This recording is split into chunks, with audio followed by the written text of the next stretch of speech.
할렐루야. 우리 거룩한 주일에 우리 오후 예배 참석하시고 또 주님 앞에 나오신 우리 성도님들을 환영하고 축복합니다. 우리 시간 함께 기도하고 찬양하도록 하겠습니다.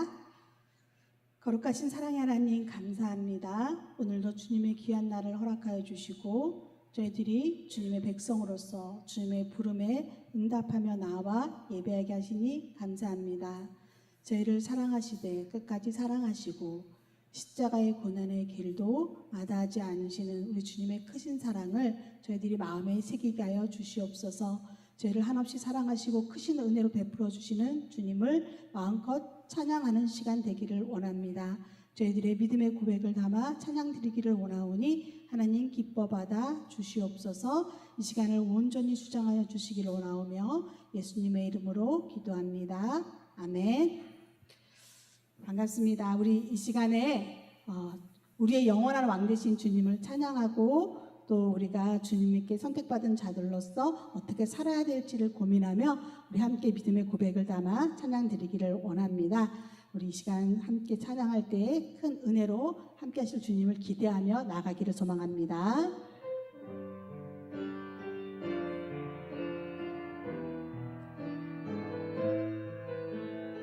수많은 무리들 줄지어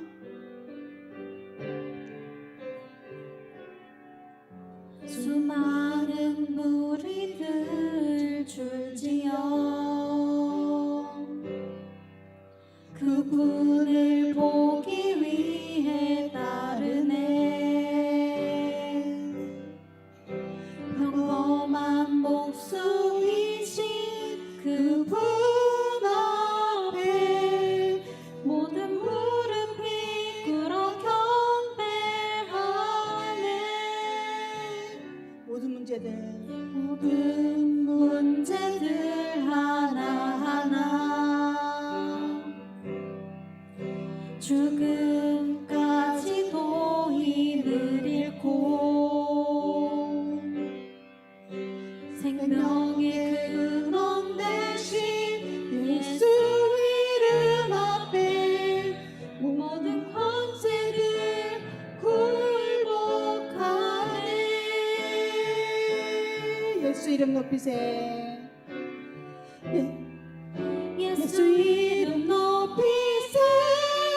능력의 그 이름 예수 이름 높이세. 구원의 그 이름 예수 이름을 부르는 자 예수 이름을 믿는 자 예수 이름 앞에 나오는 자 복이 있도다. 나의 계획이 실패하고 나의 계획이 실패하고 나의 소망이 끊어질 때 삶의 주관자 대신 그분 앞에 나의 무릎을 꿇어 경배하네.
예수 이름 높이세. 예수 이름 높이 능력의 그 이름 예수 이름 높이 구원의 그 이름 예수 이름을 부르는 자 예수 이름을 믿는 자 예수 이름 앞에 나오는 자 복이 이로다.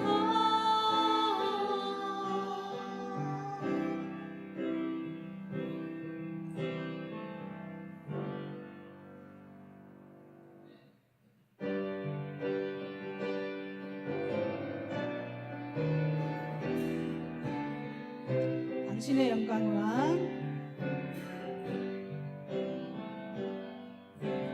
당신은 영광의 왕 당신은 평강의 왕 당신은 하늘과 땅의 주 당신은 정의의 아들 천사가 무릎 꿇고 예배하고 찬송하네 영원한 생명 말씀 당신은 예수 그리스도 주. 호산나 다윗의 자손께 호산나 불러 왕중의 왕 높은 하늘에 영광을 예수 주 메시아. 다시 한번 부릅니다. 당신은 영광의 왕 영광의 왕 당신은 평강의 왕 당신은 하늘과 땅의 주 당신은 정의의 아들 천사가 무릎 꿇고 예배하고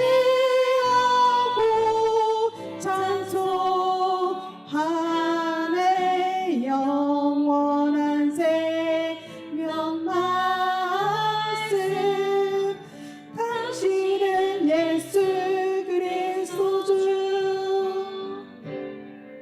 호산나 다윗의 자손께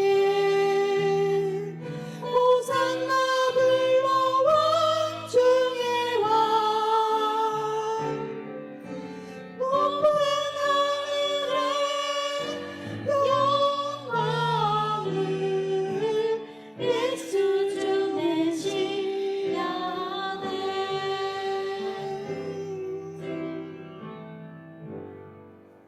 우리 마지막 찬양 주의 보좌로 나아갈 때 함께 부르겠습니다.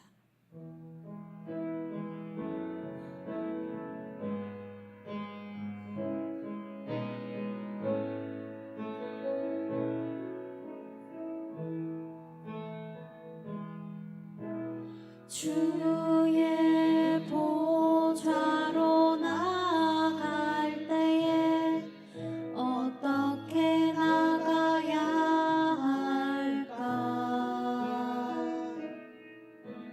나를 구원한 주의 십자가 그것을 믿으며 가네. 주의 보좌로 나아갈 때에 나 여전히 부족하다.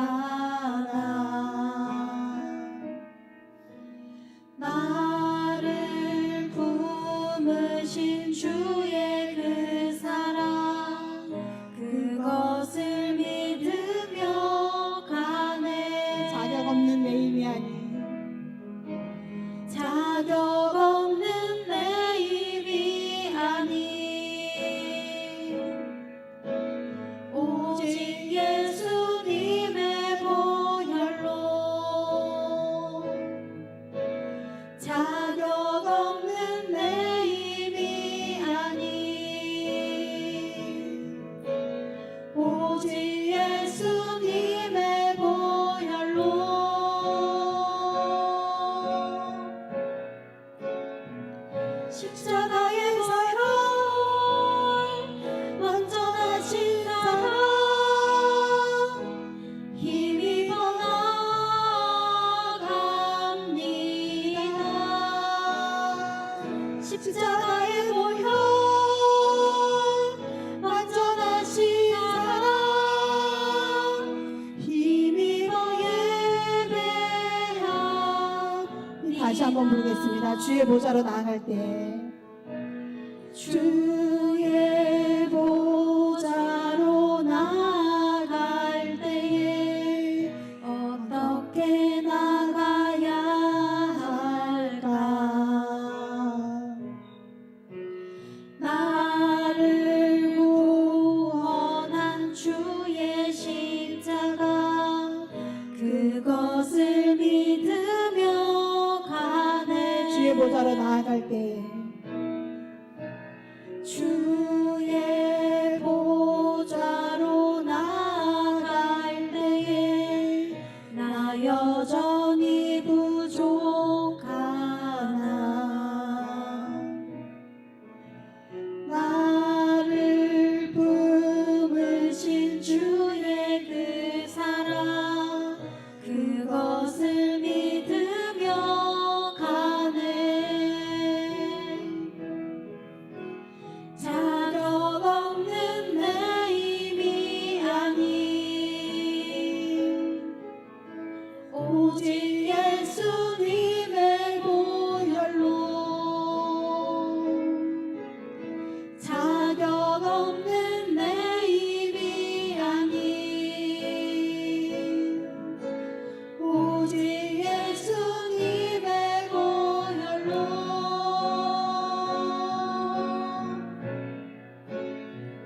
십자가의 보혈 완전하신 사랑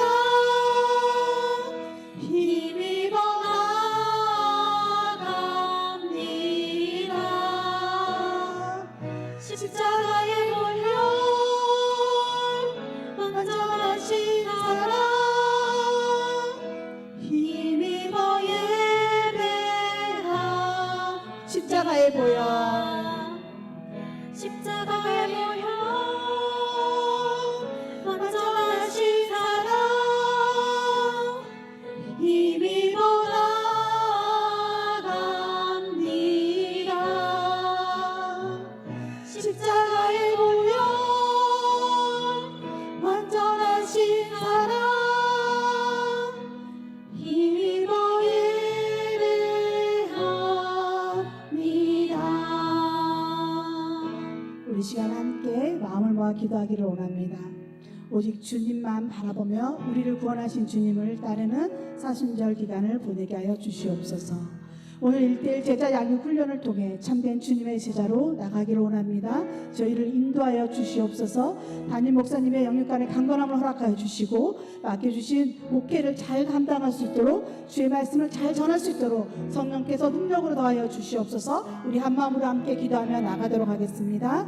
사랑의 하나님 감사합니다. 오늘 저희와 함께하여 주시고 이 시간을 저희가 허락하여 주시며 주님 앞에 설 수 있도록 함께하여 주시니 감사드립니다. 주님만 바라보는 이 시간이 되게 하여 주시옵소서. 사순절 기간을 아버지 진행하고 있습니다. 하나님 하나의 아버지 때가 된 절기가 아니라 주님의 크신 사랑과 깊으신 그 뜻을 기억하면서 저희를 향하신 놀라우신 그 은혜를 기억하면서 나아가는 기간이 되게 하여 주시옵소서. 온전히 주님을 바라보면서 주님의 그 걸어가신 한 걸음 한 걸음을 저희도 따라갈 수 있는 아버지 믿음 허락하여 주시옵소서. 오늘 될 제자 양육을 통하여서 저희가 그 말씀들을 마음에 새겨가기를 원합니다. 주님의 참된 제자로 거듭나기 위하여서 그 말씀에 따라 살겠다라고 결정하고 결단하고 순종하는 믿음이 아버지 날마다 더하여 줄 수 있도록 하나님 함께하여 주시옵소서. 이 시간을 붙들어 주시고 저희 마음의 심령이 새로워지도록 성령께서 역사하시고 함께하여 주시기를 원합니다. 담임 목사님을 붙들어 주시고 영육간의 강건함을 허락하여 주시며 능력의 말씀이 날마다 선포되어질 수 있도록 주님께서 그의 입술을 주장하여 주시옵소서.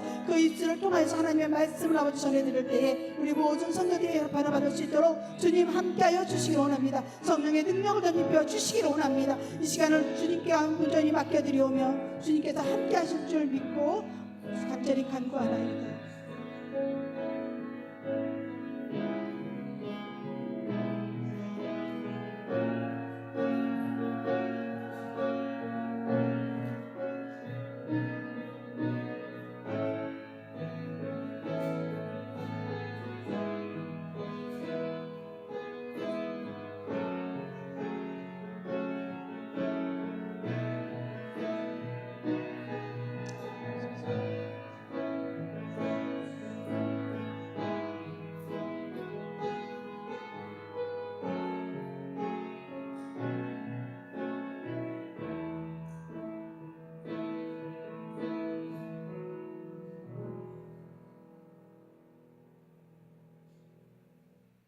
사랑과 은혜가 충만하신 아버지 하나님, 오늘도 주의 성호를 찬양하며 오후 찬양 예배로 드릴 수 있도록 귀한 은총 베풀어 주심을 진심으로 감사드립니다.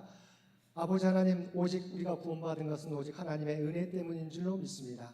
날마다 주의 십자가 은혜를 기억하며 내가 주인 되는 삶이 아니라 오직 주님이 주인으로 모시며 살아가는 우리 모두가 될 수 있도록 주여 역사하여 주옵소서. 이 시간도 우리에게 들려주신 귀한 말씀을 통해서 오직 우리를 향하신 하나님의 음성 듣게 하여 주옵소서. 온전히 무릎 꿇고 오직 주님만을 높여드릴 수 있는 우리 모두가 되게 하여 주옵소서. 특별히 이 시간 1:1 제자 양육 4번째 시간을 갖습니다. 아버지 하나님, 우리가 구원받은 자리에 멈추지 않게 도와주시옵시고 이제는 많은 사람들을 주님의 제자로 길러낼 수 있는 제자의 양육자들 모두 될 수 있도록 귀한 은총 허락하여 주옵소서. 오늘도 우리에게 지혜의 영으로 함께해 주시어서 우리가 배우는 모든 것들이 기억나게 하여 주시옵시고 이 말씀 가지고 담대하게 많은 사람 앞에 나설 수 있는 우리 모두가 되도록 역사하여 주옵소서. 이 모든 간구 우리를 구원하여 주신 예수님의 이름으로 간절히 기도드리옵나이다. 아멘. 오늘 우리에게 주신 하나님의 말씀 로마서 6장 4절 말씀입니다. 로마서 6장 4절.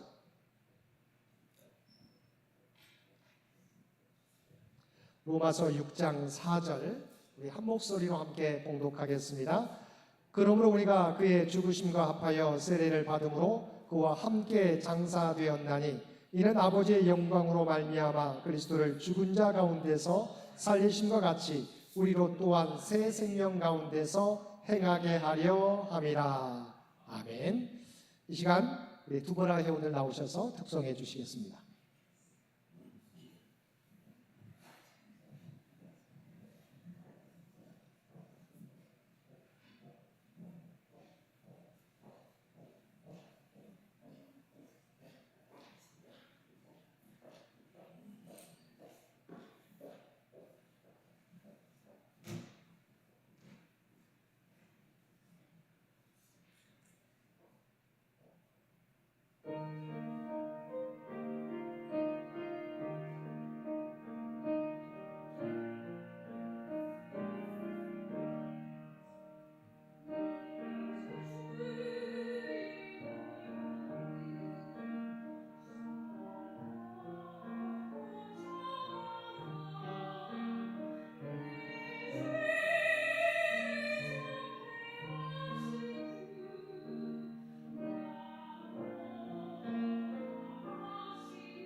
우리 두브라 회원들의 귀한 찬양을 하나님께서 기뻐 받으신 줄로 믿습니다. 오늘 제자 양육, 예수님께서는 어떤 일을 행하셨나라고 하는 부분, 어떤 일을 했습니까? 라고 하는 두 번째 시간. 여러분, 교재는 16페이지입니다. 16페이지인데, 네, 지난 시간 암송할 구절이 있었습니다. 암송할 구절이 뭐였습니까? 이사야 53장 5절과 6절 말씀이죠. 부담스럽지 않게 또 다음 시간에는 참석 안 할 수 있으니까 제가 PPT에 적어놨습니다. PPT 보시고 함께 암송하실 분들은 암송하시고 함께 읽겠습니다.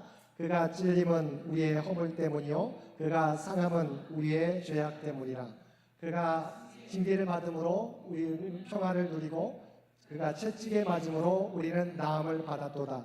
우리는 다 양 같아서 그릇 행하여 각기 제 길로 갔거늘 여호와께서는 우리 모두의 죄악을 그에게 담당시키셨도다. 아멘. 우리가 너무도 잘 알고 있는 말씀이죠. 이 암송을 우리가 이제 양육자 앞에 우리가 배우는 사람 앞에 섰을 때 그래서 우리가 먼저 모범을 보여줘야 되는 것이죠. 아마 한 달이 지났으니까 다 잊어버려서 여러분이 준비나 우리 다 외우셨어도 다 잊어버리셨을 텐데 이 암송 구절은 우리가 너무도 잘 알고 있는 부분이죠. 특별히 사순절 절기에 맞는 그 말씀입니다. 주님께서 왜 고난을 당하셨는가? 우리의 죄악과 우리의 상함 때문이다라고 하는 것이죠. 그러면 먼저 오늘 이 시간 예수는 어떤 일을 행하셨는가라고 하는 주제의 말씀을 가지고 함께 은혜를 나누겠는데요. 한번 PPT를 한번 보겠습니다. 넘기겠습니다. 자, 우리가 두 번째 시간입니다. 예수 그리스도에 대해서 배우는데 두 번째 만남은 우리는 예수는 어떤 일을 행했는가? 예수님께 이 땅에 오셔서 어떤 일을 행하셨는가를 우리가 가르쳐 주는 것이죠. 예수님이 어떤 일을 행하셨는가 우리가 잘 알고 있지만 우리가 실제적으로 주님을 잘 모르는 사람들 아니면 우리 교회 생활 신앙생활을 해왔지만 신앙의 기본이 뭡니까? 정리가 안 된 분들한테 우리가 정리를 해서 가르쳐야 되는 부분인데 우리도 한번 우리가 믿음을 정리하는 거죠. 이 부분을 우리가 알려줘야 되겠구나. 그래야지 우리가 이 사람이 예수님 앞으로 예수님 나의 구주로 받아들이겠구나라고 하는 부분이죠. 그래서 예수님이 하신 일, 무슨 일을 하셨는가를 우리가 살펴보고자 합니다. 넘기겠습니다. 그래서 목적은 뭡니까? 예수님의 공생의 3년 동안 예수님의 공생의 사역은 어디에 초점이 맞춰졌는가? 무슨 일을 하셨는가? 또한 예수님의 사역의 끝이 죽음인데 십자가 고난인데 왜 죽으셨는가? 그것은 바로 우리의 대속물로 대속의 죽음을 위해서인데 그러면 죄라고 하는 것은 어떻게 해서 우리가 기원되었고 죄의 결과가 무엇이고 이 죄의 문제를 해결하기 위해서 어떻게 해야 되는가? 그 다음에 주께서 이 죄의 문제를 해결하기 위해서 어떤 일을 하셨는가가 바로 예수님의 공생의 사역과 연결된다라고 하는 것이죠. 그래서 예수님이 무슨 일을 하셨는가라고 하는 게 두 번째 시간 여러분이 가르쳐야 되는 여러분이 교재 가운데 살펴볼 말씀인데 넘기겠습니다. 여러분이 교재를 다 미리 성경을 다 찾아오셨기 때문에 그것을 바탕으로 제가 중요한 부분들을 한번 점검하도록 하겠습니다. 자, 예수님의 공생의 사역은 예수 어떤 일을 하셨는가? 예수님 앞에 오셨던 분이 누구죠? 예수님의 길을 준비한 사람 누구였습니까? 세례 요한이죠.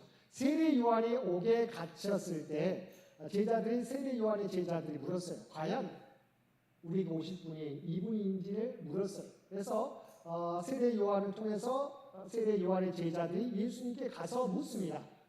당신이 우리가 기다리는 그분입니까? 그랬더니 예수님께서 뭐라고 하셨어요? 내가 하는 일을 봐라. 하는 일을 보고 판단하라고 이야기합니다. 그래서 마태복음 11장 2절에서 6절 말씀에 보면 예수님이 당신 우리가 기다리는 당신입니까? 라고 물었을 때 내가 하는 일을 보라 했어요. 그래서 시각 장애인이 고침 받게 되고 또 보게 되고 지체 장애인이 다시 일어서게 되고 여기 우리가 안진병이라고 나오는데 제가 지체 장애인으로 우리가 소경을 시각 장애로 바꿨습니다. 그다음에 우리 나병 환자 우리가 한센 병자로 바꿨고 듣지 못하는 자 청각 장애인 그다음에 죽은 자는 거죠. 그러니까 실제로 예수님이 하신 일은 보지 못하는 자를 보게 만들었고 우리가 지체 장애인을 다 일어서게 만들었고 나병 한센병자를 고치셨고 듣지 못하는 자를 듣게 했고 죽은 자를 다시 살려내셨다. 그러니까 이 역할을 하신 거죠. 그럼 예수님의 공생의 첫 번째 사역은 뭡니까? 병든 자를 고치러 오셨다. 병든 자를 부르러 오신 영적인 의미는 시각장애인이 보게 되었다. 영적으로 보지 못하는 것을 고침받게 하는 것이죠. 지체장애인은 안진뱅이, 우리가 말하는 지체장애를 갖고 있는 사람은 원래 일어서지 못하지만 이것은 영적으로도 우리가 잘하지 못하는 부분인데 잘하게 하신다. 깨닫게 하셔서 잘하게 하신다. 한센병자는 우리가 한센병의 특징이 뭡니까? 아픔을 깨닫지 못하는 거잖아요. 우리의 죄를 깨닫지 못하는 것을 온전히 주님을 만남으로 깨닫게 해주신다. 청각장애인을 듣지 못하는 건데 복음이 들려줘도 듣지 못하는 이러한 사람들을 복음을 듣는 사람으로 죽은 자, 그러니까 사실 영적인 사망을 우리가 상징하잖아요. 죄 가운데 죽을 수밖에 없는 우리의 모습인데 이것을 죽은 자를 다시 살려내면서 우리의 영적으로 죽은 우리들을 구원해 주신다라고 하는 의미가 담겨져 있다. 그래서 예수님 하신 일들을 병든 자를 먼저 부르러 오셨다고 하는 것이 첫 번째 예수님의 사역의 특징이. 두 번째, 자 예수님께서 하신 역할을 넘깁니다. 자 여기 보면 첫 번째 우리 확인하는 내용이죠. 다시 한번 확인합니다. 세례 요한의 제자들 보내 예수님이 우리가 기다리던 메시아인가를 확인하는 질문을 했을 때 오실 그분이 당신입니까? 했더니 예수님이 뭐라고 했어요? 자 5절 6절 함께 읽겠습니다. 맹인이 보며 못 걷는 사람이 걸으며 나병 환자가 깨끗함을 받으며 못 듣는 자가 들으며 죽은 자가 살아나며 가난한 자에게 복음이 전파된다 하나 누구든지 나로 말미암아 실족하지 아니하는 자는 복이 있도다. 그러니까 세례 요한이 제자들을 통해 과연 우리가 기다리는 분이 당신입니까? 라고 물었을 때 주께서는 내가 행한 것을 보고 판단하라. 예수님이 이 땅에 뭐라고 오셨어요? 바로 예수님께서는 병자들을 고치러 오셨는데 단순히 병자들이 아니라 영적으로 연약한 자들을 우리가 구원하기 위한 것이다. 첫 번째 사역은 바로 예수님의 사역은 병자들을 고치신 사역이다. 두 번째는 회복의 사역이 넘깁니다. 자 예수님께서 예수님의 사역은 마태는 어떻게 예수님의 사역을 우리가 요약하고 있는가? 마태복음 4장 23절 말씀을 보면 세 가지 회복의 사건인데 자 함께 읽겠습니다. 예수께서 갈릴리 지역을 두루 다니시며 회당에서 가르치시고 복음을 전파하시며 하나님의 모든 질병과 아픈 곳을 고쳐주셨습니다. 그래서 예수님의 사역 세 가지입니다. 마태는 회당에서 가르치는 티칭의 사역입니다. 자, 두 번째 천국 복음을 전파하셨다. 프리칭입니다. 모든 병과 악한 것을 고치셨다. 힐링이죠. 육체적 힐링. 그러니까 가르치고 전파하시고 고치신 사역이 마태를 통해서 세리 마태를 통해서 상징적으로 나타나는 예수님의 사역이다. 가르치시고 전파하시고 고치신 사역이다라고 하는 것이죠. 이것을 이제 원으로 표현하면 넘기겠습니다. 자, 그래서 이것을 세 가지로 표현하게 되면 예수님의 사역은 회복의 사역이다. 그러니까 가르치면서 회당에서 가르쳐 정말 우리가 가르쳐야 될 것 하나님의 말씀 숨겨져 있던 말씀을 가르침으로 심령을 회복하는 사역. 그다음에 천국 복음 이 땅에서 여전히 살아가는 사람들 그러나 하나님 나라를 바라볼 수 있는 하나님 나라를 회복하는 하나님 나라의 복음에 대해서 전파한다. 그래서 하나님 나라를 회복하는 사역. 그다음에 육신의 회복, 육체적 병든 자를 고치는 힐링, 티칭, 프리칭, 힐링. 우리가 회당에서 가르치시고 천국 복음을 전파하시고 많은 병자들 고치신 사역. 그래서 두 번째 예수님의 공생의 사역의 특징은 뭐냐? 첫 번째는 병든 자를 고치시기 위해서, 두 번째 사역은 회복하기 위해서. 근데 회복의 내용 뭐예요? 바로 심령의 회복. 회당에서 가르치심으로 심령을 회복하게 되고, 천국의 회복, 하나님 나라 복음에 대해서 하나님 나라에 대한 복음을 전파하시고, 또한 육신 회복, 병든 자를 고치시는 힐링, 이 회복의 사역을 예수님은 하셨다. 세 번째 사역으로 넘기겠습니다. 자, 그러면 예수님의 공생의 사역의 세 번째 모습은 뭐냐? 예수님이 누구와 가까이 했냐라고 하는 겁니다. 누구와 가까이 했느냐. 자, 이것은 두 가지 의미가 있어요. 사실은 첫 번째는 예수님이 공격받았던 이유죠. 자, 누구랑 가까이 하느냐에 따라서 사실은 뭐예요? 우리가 금묵자흑이라고 그러잖아요. 우리 한자 성어로. 검은 것을 가까이 하면 검기 때문이다. 그러니까 유유상종. 그러니까 비슷한 사람끼리 모여서 산다라고 판단할 수 있어요. 그것을 공격해. 그걸 근거로 공격했지 않습니까? 그런데 돌이켜보면, 바꿔서 생각해보면 유유상종일 수 있어요. 그러나 바꿔서 생각해보면 그 사람들을 고치시기 위해서, 구원하시기 위해서 예수님이 가까이 하신 것을 우리가 알 수 있는 것이죠. 사실 목적은 뭐예요? 후자가 정답이죠. 자, 그래서 예수님의 공생의 사역은 어느 사람을 가까이 했느냐? 죄인을 가까이 했다. 그런데 목적은 예수님께서 죄인이기 때문에 유유상종했기 때문에 죄인을 가까이 하신 게 아니라 죄인을 부르러 오시기 때문이다. 부르러 오시기 위해서 목적이 죄인을 구원하기 위해서. 그래서 당시에 세리라고 하는 당시에 세리는 뭡니까? 강도 취급을 받았어요. 정해진 세금 외에 자기의 이익을 얻기 위해서 더 추가로 더 많은 세금을 거뒀죠. 그래서 이 사람은 로마의 그러니까 로마 밑에서 로마 제국 밑에서 세금을 거뒀던 그래서 민족 반역자로도 여겨졌어요. 그래서 법정에서도 세리는 증언할 수 없을 정도로 인정을 받지 못했던 사람들. 근데 예수님은 이 세리를 가까이 했고 죄인들라고 여겨지는 천민계층과 함께했고 제자들도 사실은 성령의 어부였다는 거죠. 사실은 이렇게 약한 자들 바로 죄인들을 가까이 했는데 목적은 뭐냐? 유유상종이 아니라 그들을 구원하기 위해서 죄인을 부르러 오셨다라고 하는 거죠. 그래서 우리가 예수님 어떤 일을 하셨습니까? 첫 번째, 우리가 연약한 자들, 병든 자들 고치러 오셨다.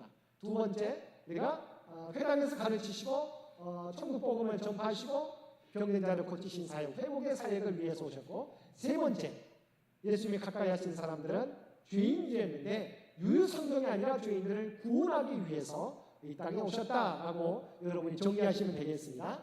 자, 그런데 중요한 부분들은 그래서 공생의 사역의 종합 정리 이 세 가지 병든 자를 고치러 오셨고 회복의 사역을 위해서 오셨고 죄인들을 구원하기 위해서 오셨다. 그래서 공생의 사역의 종합 정리하면 모두가 이제 죄인이죠. 사실은 병든 자도 죄로 인해서 발생하는 경우가 있었기 때문에 죄인을 부르러 오셨다라고 하는 게 첫 번째 중요한 예수님의 공생의 사역의 종합 정리입니다. 두 번째는 그런데 조금 이따 살펴보겠지만 죽음을 맞이했어요. 근데 죽음이 무엇 때문이냐? 자신의 죄 때문이냐?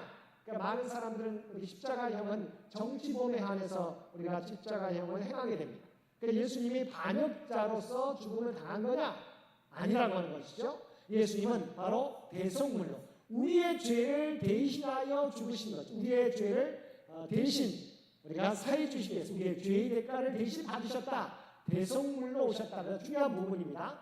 예수님의 동생의 3년 동안의 사역을 정리하는 것은 죄인을 부르러 오셨고 예수님의 죽음은 정치범으로 반역자로서 로마의 반역자로서 죽으신 것이 아니라 대속물로 죽으셨다라고 정리할 수 있는 것이죠. 자, 넘기겠습니다. 그래서 자, 여러분이 많은 책에 있지만 6번 문제입니다. 예수님의 죽음은 그 당시에 여러 정치범의 죽음과 별 다를 것이 없었습니다. 그러나 예수님 자신뿐 아니라 그의 제자들도 그의 죽음에 커다란 의미가 있다고 말했습니다. 예수님의 죽음의 의미는 두 가지입니다. 정치범이 아니라 뭐예요? 자, 구원을 위한 몸값이다. 자, 마가복음 10장 45절 세 번역입니다. 인자 역시 성님을 받으러 온 것이 아니라 섬기러 왔고 많은 사람을 구원하기 위해 치를 몸값으로 많은 사람을 구원하기 위한 몸값으로 자기 생명을 내어주려고 왔습니다.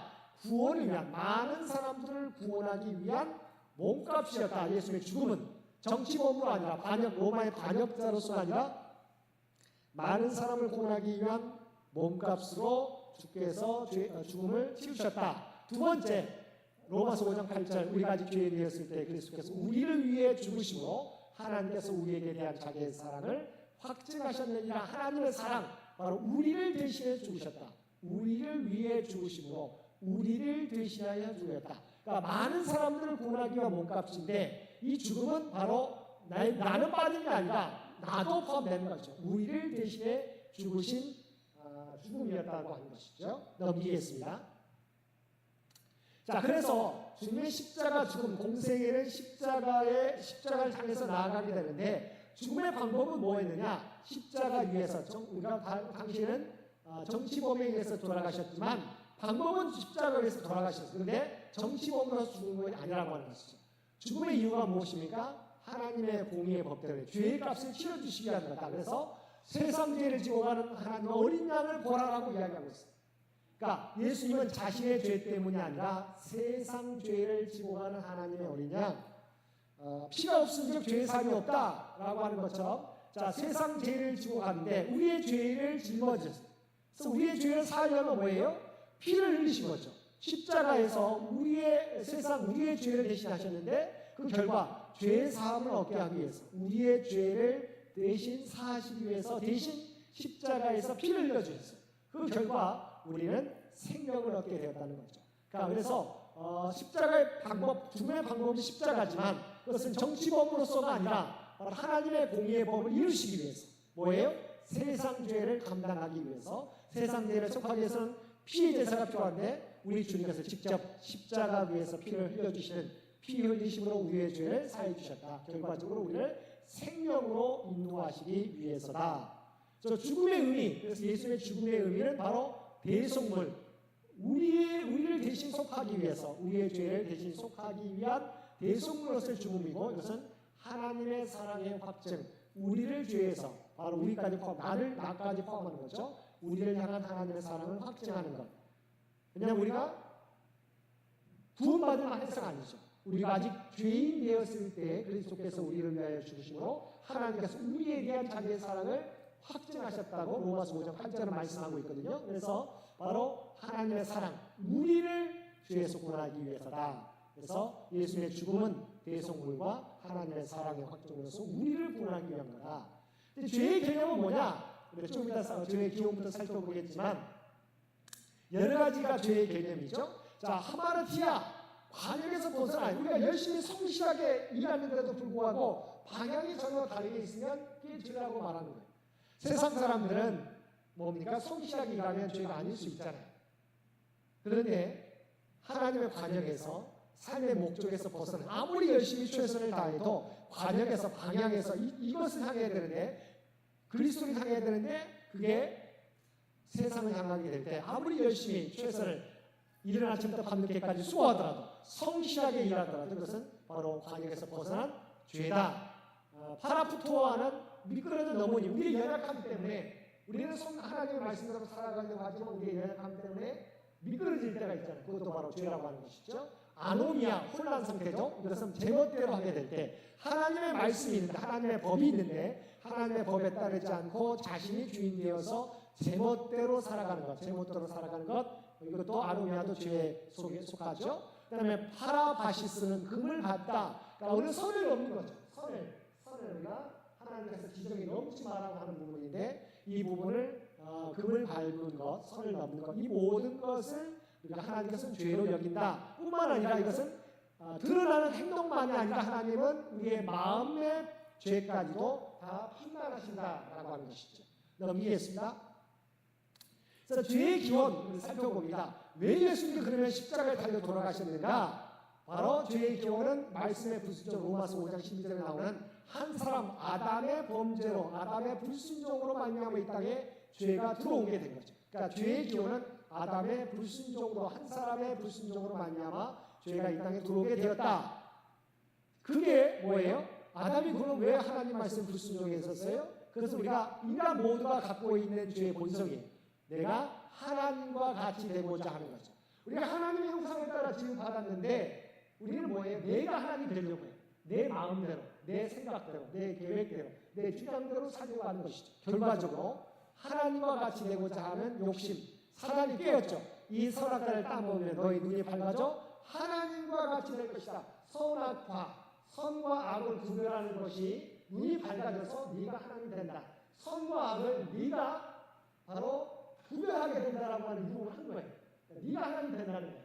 하나님이 선과 악을 구별해야 되는데 인간이 바로 선과 악을 구별하고 내가 주인 되고자 하는 하나님과 같이 되고자 하는 유혹에 넘어가가지고 불순종하게 되어서 죄가 이 땅에 오게 되었고 그때 우리는 뭡니까? 육신의 안목의 정욕, 육신의 정욕, 이 땅의 자랑들 때문에 우리가 죄를 범하게 되는 것이죠. 보았더니 먹음직도 하고 보암직도 하고 지혜로울 만큼 탐스러웠다. 그래서 그것을 보고 죄를 범하게 된 것이죠. 죄를 이렇게 범하게 됐으면 결과적으로 어떻게 되느냐? 그냥 죄를 지은 것으로 끝나는 상관없는데 분명히 죄의 결과는 따르게 되었다. 그래서 먼저 첫 번째 하나님의 영광에 이르지 못하는 아까 말했던 태초에는 우리가 하나님의 형상을 따라 지었잖아. 우리가 하나님의 형상을 따라 지어서 하나님의 영광을 나타내는 존재였는데 불순종함으로 말미암아 우리가 하나님의 영광에서 멀어지게 되었다. 그래서 로마서 8장 22절 23절 말씀을 보게 되면 우리가 자연도 세상도 이 태초의 모습을 하나님의 형상을 회복하기를 원한다라고 고대하고 있다라고 하는 것이죠. 그러니까 이미 결과는 하나님의 영광에 이르지 못하고 하나님의 형상을 잃어버리게 되었다. 두 번째, 하나님의 저주, 영광이 이르지 못할 뿐만 아니라 하나님의 저주가 따르게 되는 것이죠. 뭐예요? 자연의 저주. 이제 가시덤불과 엉겅퀴가 땅에서 나는 거죠. 그다음에 일평생 땀을 흘려야 우리가 먹을 것을 먹게 되는 수고해야 되는 우리가 저주가 임하게 되었고, 흙에서 왔던 몸 흙으로 돌아가게 된다. 하나님이 흙으로 사람을 지으셨잖아요. 그 코에 생기를 불어넣으셨는데 하나님의 저주로 죄로 말미암아 우리가 흙으로 돌아가게 된다. 그다음에 바로 최초의 에덴 동산에서 추방당하게 되는 거죠. 죄의 결과는 하나님의 저주. 세 번째는 뭐예요? 사망이 이르게 된 거예요. 그러니까 이렇게 추방됐을 뿐만 아니라 사망이 이르게 되었다. 영적인 죽음, 죄와 허물과 죄로 우리는 영적으로 죽은 거예요. 이미 하나님께서 멀어졌기 때문에. 두 번째는 육체적 죽음을 맞이하게 됩니다. 한 번 죽는 것은 사람에게 정해진 것이요 모든 사람이 그래서 죽게 되어 있다. 뭐 때문에? 죄의 결과로. 근데 이게 마지막 중요한 마지막 무서운 게 이거예요. 영원한 죽음이. 그러니까 단순히 우리가 육체적 죽음을 우리가 한 번 죽는 것은 사람에게 정해진 것이다. 저와 여러분 다 죽게 되어 있잖아요. 이게 끝이 아니에요. 두 번째 죽음, 우리가 죽었을 때 하나님 앞에 마지막 우리가 하나님 앞에 서서 심판받게 되는데, 이때 둘째 사망입니다. 이때 만약 우리가 하나님 앞에 인정받지 못하면 영원한 죽음, 우리가 말하는 지옥에 떨어지게 되는 것이죠. 그래서 둘째 사망, 하나님의 심판이 너무나 무서운 겁니다. 첫 번째는 허물과 죄로 하나님과 구별돼서 영적으로 이미 죽었고, 그 다음에 육체적으로도 우리가 죽게 되었다. 죄의 삭은 사망이다. 결과적으로 우리가 주님을 온전히 믿지 못하면 마지막 하나님 앞에 심판대 앞에 섰을 때 우리가 둘째 사망, 우리가 지옥으로 떨어지게 되는 영원한 죽음이 우리가 무서운 거다라고 하는 거죠. 네 번째 상황, 인간의 타락이죠. 자, 이렇게 주님의 말씀에 불순종하게 되었을 때 어떤 결과입니까? 예외가 없다는 거죠. 의인은 하나도 없다. 저와 여러분의 십자가의 은혜가 아니면 저와 여러분 의인이 하나도 없다는 것이죠. 자, 그래서 예외 없는 타락, 의인은 하나도 없다. 인간은 뭔가 죄인이다. 선에 대한 무능이에요. 우리 안에 물론 하나님의 선한 마음도 있어요. 그렇지만 뭐예요? 여기 보면 깨닫는 자, 선을 행하는 자 없다는 것은 하나님의 말씀을, 하나님의 은혜가 아니면 온전히 깨닫지 못하고 나 중심으로 우리가 생각하게 된다. 그래서 온전히 선을 행할 수 있는 선에 대한 무능이 인간에게 있다는 것이죠. 그 다음에 전인격적인 오염, 피 흘리는 데 빠름. 우리가 정말 인격적으로 살아갑니다. 저 사람은 정말 법 없어서 살 사람이라고 생각하지만 본질을 우리가 뚫고 보면, 그러니까 본질을 살펴보면 누구나가 자기를 위한 것으로 살아가는 거죠. 그렇죠? 그래서 우리가 죄를 범하는데 피 흘리는 데 빠르게 된다는 것이죠. 절망적인 운명, 우리가 하나님을 두려워하지 않게 되고 죄를 범하게 되는 것이죠. 그러니까 하나님의 은혜가 아니면 우리는 이와 같이 외 없이 타락하고 선에 대한 무능하고 전인격적인 오염이 있고 절망적인 운명이다라고 하는 것이 바로 죄의 결과라고 하는 것입니다.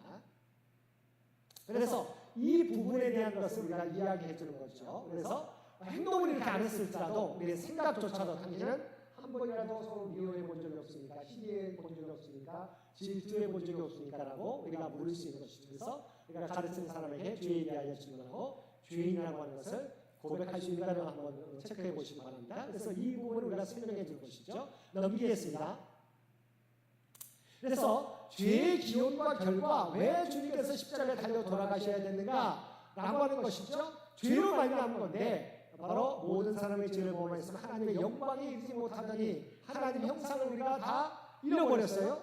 자, 그럴 때 로마서 5장 12절, 그러므로 한 사람으로 죄가 세상에 들어오고, 누구죠? 아담, 최초의 인간 아담, 불순종, 또 죄로 인해 죽음이 들어온 것 같이 모든 사람이 죄를 지었으므로 죽음이 모든 사람에게 이르렀느니라. 한 사람의 죄, 아담의 불순종으로 죄가 들어오게 되었고, 결과는 이 아담의 죄뿐만 아니라 모든 사람의 죄를 범하였으니 하나님의 영광에 이르지 못하더니, 죄의 결과는 하나님의 영광에 이르지 못하는 결과를 가져오게 되었다. 그래서 좀 이따 살펴보면 또 구체가 세밀화됩니다. 자, 넘기겠습니다. 예수님이 십자가에서 피 흘려 죽음으로 그래서 모두가 죄를 범함으로 하나님의 영광에서 이르지 못하게 되었지 않습니까? 그래서 이 죄를 사하시기 위해서 예수님이 십자가에서 피 흘려 죽음으로 사람들의 죄 문제를 해결해 주셨습니다.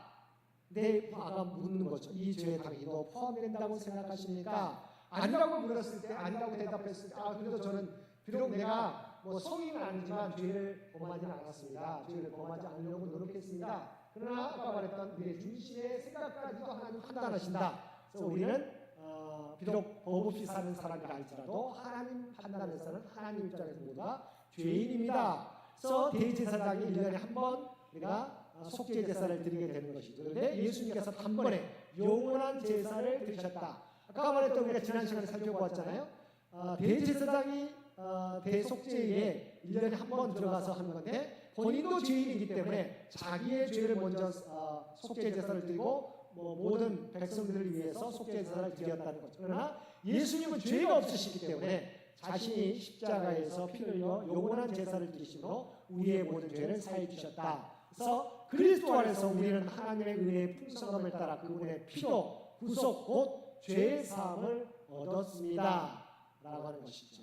우리가 모두가 죄인이고 그리스도께서 우리를 위하여 피를 흘려 주심으로 우리가 죄 사함을 얻게 되었다. 넘기겠습니다.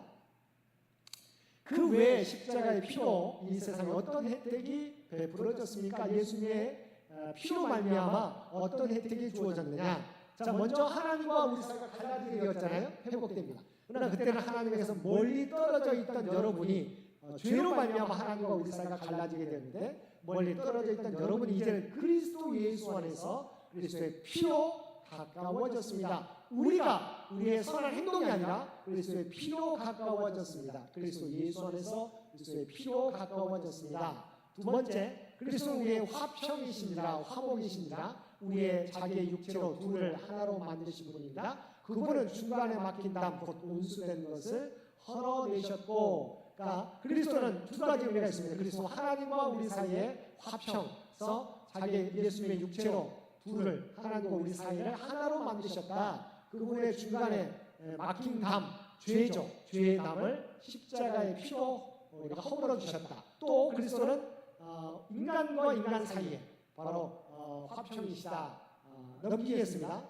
그 부분이 나오게 되는데, 자, 골로새서 1장 20절, 그 아들의 십자가의 피로 평화를 이루어 만물 곧 땅에 있는 것이든 하늘에 있는 것이든 모든 것이 아들로 인해 자기와 화목하게 되기를 기뻐하셨기 때문입니다. 십자가의 피로 평화를 이루게 되었다.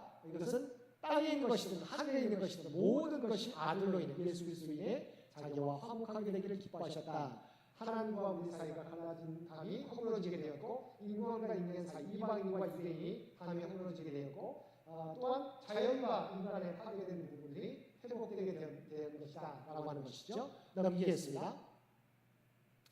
자, 우리 사회, 예수님의 죽음이 찜해 우리 사회가 가지고 있는 문제들에 대해서도 해결책을 제시해 줍니다. 구체적으로 생각해 보십시다. 자, 넘깁니다. 이제 이 부분이죠. 아까 말했던 죄 문제 해결입니다. 자, 죄로 말미암아 하나님 앞에서 타락됐죠. 하나님과 우리 사이가 갈라지게 되었어요. 멀어지게 되었습니다. 죄로 말미암아 어떻게 됐어요? 그래서 십자가로 하나님과 회복하게 되었다. 또 2부 우리가 아담과 하와가 서로 다른 사람에게 책임을 미루잖아요.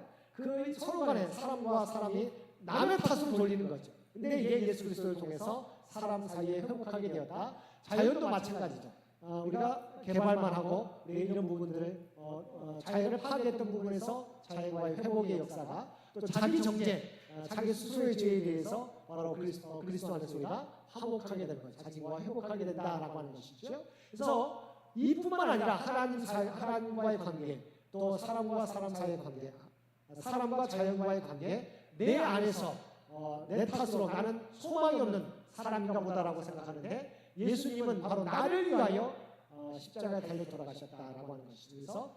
자신과의 회복도 됐는데 이것만이냐? 아니죠. 정말 우리가 이 복음의 온전히 역사하게 되면 민족 간의 화평도 이루어지죠. 남과 북도 마찬가지죠. 그리스도의 복음이 들어가게 되면 그리스도 안에서 우리가 하나를 이룰 수 있다고 하는 것이죠. 민족 간의 화평, 그다음에 부부 간의 화평, 부모와 자녀 간의 화평, 노사 간의 화평. 그러니까 진정한 복음, 그러니까 섬김이죠. 그러니까 여전히 우리가 왜 갈등이 있습니까? 자기만 옳다는 거잖아요. 그래서 자기만 옳다는 가운데 오직 우리 모두가 죄인입니다 라고 하는 거죠. 오직 그리스도가 우리의 주인이십니다. 그리스도가 우리의 구원이십니다 라고 하는 것이죠. 그리고 그리스도가 우리의 주인이십니다. 그래서 내 뜻이 아니라 주님의 뜻, 내 뜻을 내려놓고 주님의 뜻을 우리가 실천하게 되면 민족 간의 화평도, 부부 간의 화평도, 부모와 자녀 간의 화평도, 노사 간의 화평도 이루어지게 되는 것이죠. 그러니까 사실은 복음은 단순히 구원만이 아니라 이 사회의 화평, 화목, 통합을 이룰 수 있게 된다라고 하는 것이죠. 넘기겠습니다. 그래서 이 부분을 예수님께서 어떤 일을 하셨는가 공생애에서 한번 여러분 기억나십니까? 한번 정리해 봅니다. 예수님이 첫 번째 세례 요한을 통해서 당신이 우리가 기다리는 분입니까? 라고 물었더니 예수님께서 뭐라고 하셨어요? 내가 행한 일을 보라. 병든 자들이 나음을 받았잖아요. 그래서 병든 자를 위해서 오셨다. 두 번째 마태복음 세례 마태가 예수님의 사역을 세 가지로 정리하죠. 어떤 겁니까? 회당에서 가르치시고 천국 복음을 전파하시고 병든 자를 고치시는 사역. 그래서 가르침의 사역, 티칭, 프리칭, 하나님 나라 회복, 그다음에 힐링 사역. 그래서 우리가 병든 자를 고치시는 사역이다. 그래서 회복의 사역을 하셨고 세 번째는 뭡니까? 예수님이 가까이 한 사람. 그들은 우리가 당시에 죄인이었는데 과연 유유상종인가 아니라고 하는 거죠. 그들의 죄인을 구원하기 위한 것이다. 죄인을 부르러 오셨다. 그래서 예수님의 사역을 두 가지로 정리하면 죄인을 부르러 오셨고 또한 우리의 대속물로 우리에게 구원하기 위해서 오셨다라고 하는 부분들. 그래서 대속의 죽음인 것을 우리가 죄의 기원으로부터 살펴보았습니다. 설교, 그래서 이것은 가르치게 될 때 평소에 우리 설교 우리가 예배에 참석했을 때 설교, 담임 목사님의 설교를 요약해서 기록할 수 있도록 하고 고린도전서 우리가 성경 통독 계속 할 수 있도록 성경 통독에서 고린도전서 15장을 읽게 하고 요한계시록 1장에서 6장을 읽도록 돕는다. 세 번째 만남을 예습하는 것이죠. 그러니까 준비 과정은 우리가 다음 시간에 해야 할 과제를 예습해 오는 것이고 암송 구절 다음 주에 저희가 또 다음번 5월달 첫째 주에 함께 하겠습니다. 로마서 6장 4절, 에베소서 1장 22절을 암송해 오도록 하는 것이죠. 자, 암송 구절 한번 제가 보여드리겠습니다. 넘기겠습니다. 자, 로마서 6장 4절 함께 읽겠습니다. 그러므로 우리가 그의 죽으심과 합하여 세례를 받음으로 그와 함께 장사되었나니 이는 아버지의 영광으로 말미암아 그리스도를 죽은 자 가운데서 살리신 것 같이 우리로 또한 새 생명 가운데서 행하게 하려 함이라. 아멘. 우리가 함께 오늘 읽었던 말씀이 있죠. 자, 그리스도의 죽은 자 가운데 살리신 것 같이 우리도 또한 새 생명 가운데서 행하게 하려 함이라. 에베소서 1장 22절 함께 읽겠습니다. 또 만물을 그의 발 아래에 복종하게 하시고 그를 만물 위에 교회의 머리로 삼으셨느니라. 예수님이 주인 되어야 되는 거죠. 교회의 주인은 누구예요? 창립자가 아니죠. 교회의 머리는 오직 예수 그리스도시라고 하는 것이죠. 로마서 6장 4절, 에베소서 1장 22절을 5월달 한 달 기한이 있잖아요. 그래서 여러분이 다음 시간에 참여하게 될 때 외우실 수 있게 되기를 바랍니다. 그래서 세 번째 만남은 22페이지에 있는데 예수는 지금 무엇을 하고 있습니까? 라고 하는 그 구절에 성경 말씀을 다 찾아오세요. 그래서 그래야지만 여러분이 이 말씀을 함께 우리가 여기서 정리하게 될 때 쉽습니다. 그래서 좀 수고스럽겠지만 여러분이 다른 사람을 양육하기 위해서는 먼저 여러분이 철저하게 먼저 예습도 하고 확신에 이르러야 된다고 하는 것이죠. 예수님께서는 이 땅에 바로 이러한 일을 위해서 오셨습니다. 그래서 예수님의 모든 행위는 우리를 구원하기 위한 죄인을 부르시려고 왔다. 그 다음에 그의 끝은 뭐예요? 십자가인데 자신의 죄 때문이 아니라 우리의 죄를 대속하기 위해서 오셨다고 하는 부분들 정리하시면 되겠죠. 그러니까 아는 내용이지만 내가 제자로 양육할 때 가르치게 될 때 이 부분에 초점을 맞추셔서 행한 부분들을 가르쳐 주시면 될 것 같습니다. 특별히 사순절 여러분의 삶의 중심이 무엇입니까? 우리의 삶이 우리 시간을 살펴보면 됩니다. 내가 과연 초점이 내가 하루의 시간에 내가 어떤 시간에 어떤 일로 가장 많이 시간을 보내는가 생각하면 내 삶의 중심이 어디에 맞춰져 있는가가 드러나게 되는 겁니다. 그래서 특별히 사순절 우리가 일상의 바쁜 가운데서도 내가 주님과 가까이 하는 삶 오늘 우리가 오전 시간에 살펴보았지 않습니까? 하나님의 말씀이 중요한 걸 우리가 알아요. 그런데 우리는 우리의 삶 가운데 정말 내가 돈을 갖는 것처럼 하나님의 말씀에 있는 것을 기뻐하는가 돌아보시면 그렇지 못할 때가 있잖아요. 그냥 부담감으로 읽어야 되니까 읽어갈 때가 있잖아요. 그런데 하나님의 말씀대로 살아가면 우리의 삶 가운데 놀라운 역사가 나타나게 되는 것이죠. 기억하시고 정말 내가 하나님의 제자로서의 삶을 구체적으로 우리의 삶 가운데 밟아가시는, 행하며 살아가는 저와 여러분 모두가 되시기를 주님의 이름으로 간절히 축원드립니다. 함께 기도드리겠습니다. 사랑하나가 충만하신 아버지 하나님, 사순절 절기를 보내며 특별히 제1대 제자 양육, 예수님은 어떤 일을 하셨는가에 대해서 배울 수 있도록 인도해 주신 것 진심으로 감사합니다. 예수님은 죄인을 구원하기 위해서 이 땅에 오셨고 또한 우리의 죄를 대속하기 위해서 십자가 고난을 당하셨습니다. 그 은혜로 구원받은 저희들, 이제는 구원받은 백성답게, 하나님의 자녀답게, 주님의 제자답게 이 땅에서 하나님 말씀대로 살아가게 도와주시고 많은 사람들을 주 앞으로 인도할 수 있는 제자, 양육자들 모두 될 수 있도록 귀한 은총 허락하여 주시옵소서. 내가 구원받은 데 멈추는, 만족하는 사람이 아니라 이제는 수많은 영혼들을 주 앞으로 인도하는 삶을 살아갈 수 있는 저희 모두가 되게 하여 주옵소서. 특별히 우리가 일상의 바쁜 가정 속에 있지만 그러나 주님의 은혜를 늘 기억하고 말씀이 우리의 삶의 가장 우선순위가 될 수 있도록 주께서 우리 모두를 주의 도구로 삼아 주옵소서. 이 모든 간구 우리를 구원하여 주신 예수님의 이름으로 간절히 기도드리옵나이다. 아멘. 우리 다 함께 찬송 260장 함께 찬송 부르시겠습니다.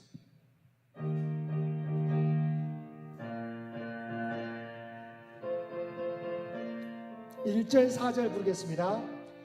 우리를 죄에서 구하시려 주 예수 십자가 지셨으니 기쁘게 부르세 할렐루야. 나 구원 얻었네. 찬송하세 찬송하세 주님 나를 구하셨네. 찬송하세 찬송하세 주가 구원하셨네. 4절입니다. 4절. 우리가 이 세상 떠날 때에 예수의 손목을 굳게 잡고 영원히 즐거운 천국에서 주와 함께 살겠네. 찬송하세 찬송하세 주님 나를 구하셨네. 찬송하세 찬송하세 주가 구원하셨네.